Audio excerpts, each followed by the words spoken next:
What's in here? Right.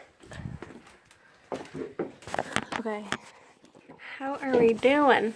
Oh god, the hair isn't doing so good, is it?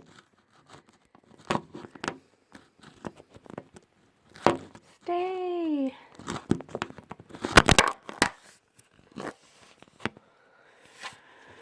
Okay.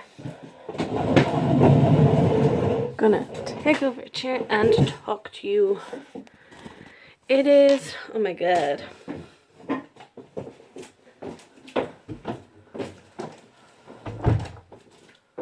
It's around the 10th of March or something like that, and yeah, probably later.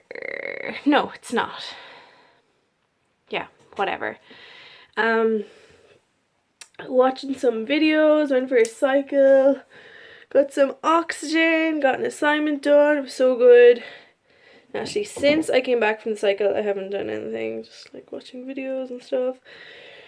Really getting pumped about leaving more and more cooked food out of my diet. Like, I probably haven't, maybe I have gone a day fully raw, but yeah, like every meal is certainly raw, and drinking a lot of juice, and holy shit, I feel so good. Actually, that's not true, because I ate some chickpeas there, some hummus, and I don't feel that good after that. But you know, compared to eating rice and whatever, yeah, I feel great. And definitely like moving a lot, which is normal, you know, on this diet, and especially when I have like all fruit meals, you know, like I have oranges and I have bananas, like that's what we have. And I had some salad, some leaves, tomatoes, I'm looking in here, for lunch, and that was great. I had some hummus like as the dressing, you know, it's nice. I need to get like organized with dates or avocado or something, so I'm not yeah, like tempted like that for that creamy, so like heavy kind of food, that feeling, because I think that's what hi, I'm talking to my camera.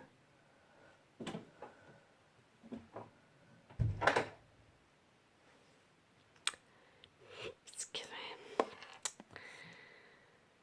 Protective routine. Yeah, so okay, two things on my mind. First thing, yeah, cooked food, raw food debate going really well. Like, mom's saying that I'm losing weight, which is great, and like I'm really sensitive to that anyway, because she's my fucking mother and I want to please her, and it's horrible to think that I wasn't a nice body shape. You know, I have that like resistance to my weight, and you know, wanting to feel good all the time. You know, she tells me to go out for a run or cycle, you know, and I'm like, shut up, I will. Yeah, so that's going really well, you know. I'm just gaining more and more strength kind of every day. Still don't know what I'm going to do for summer. Might go to America, I might stay here. I think if I stay here, I'll have more control over my diet. Mom will definitely pay for more food, which would be great. I can have time to kind of heal myself after like all this fucking institutionalized education. I really feel like grabbed my creativity and fucked it up and kind of threw it in the corner for a while. So I mean, I did that. Definitely could have been avoided, but you know, like I started painting last night. I started like doing these mandalas, and it was just so enjoyable, and I was listening to these audiobooks, and wow, you know, I was just taken into a different planet. And I didn't like, I've always been creative, like sewing and things like that, but not necessarily taking out art and just like doing it. I never really considered it that, but it's just doing something with my hands that I just adore. So I think America would offer more sun and definitely more social life. But hey, we have all that to come the rest of my life to be fucking socializing. Second thing that's on my mind is money. Holy shit, am I motivated to make money.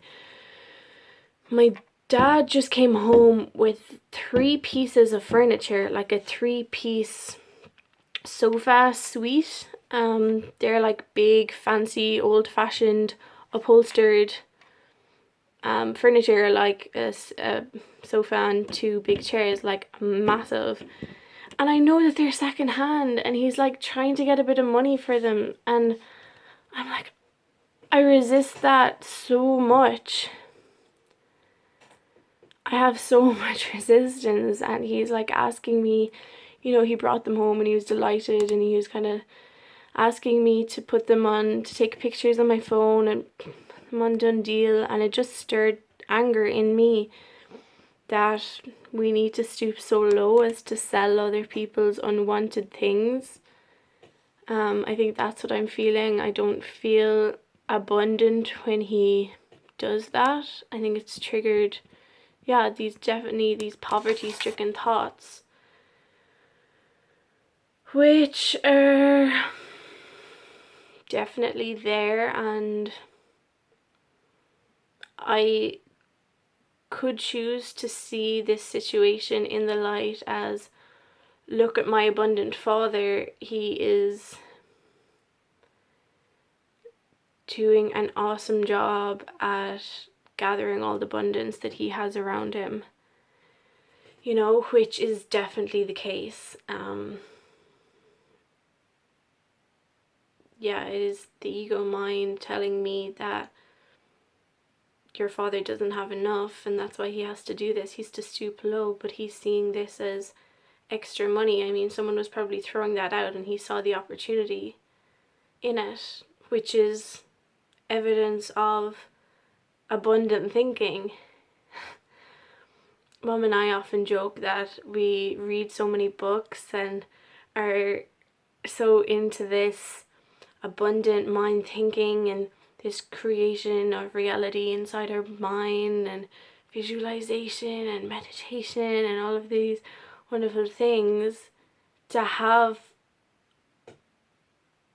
our man of the house walk through the door and see, like, I got 3 jobs today, or like just all of these wonderful opportunities and these wonderful things, you know, that just pop into his life, and he could write a book, like he could give seminars if he could put it into a bottle.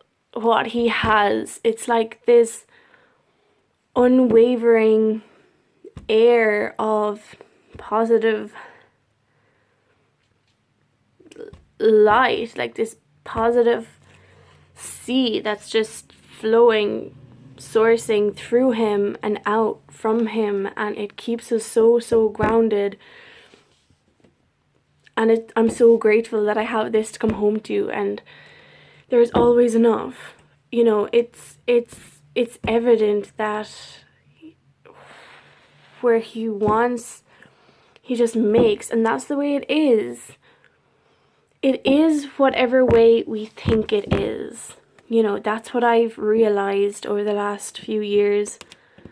I don't have an extremely large amount of life experience, but I do have some. And life can be good, or life can be mediocre, or life can be poor. Whatever we think it is, whatever we think the day is going to be, that's the way it's going to turn out.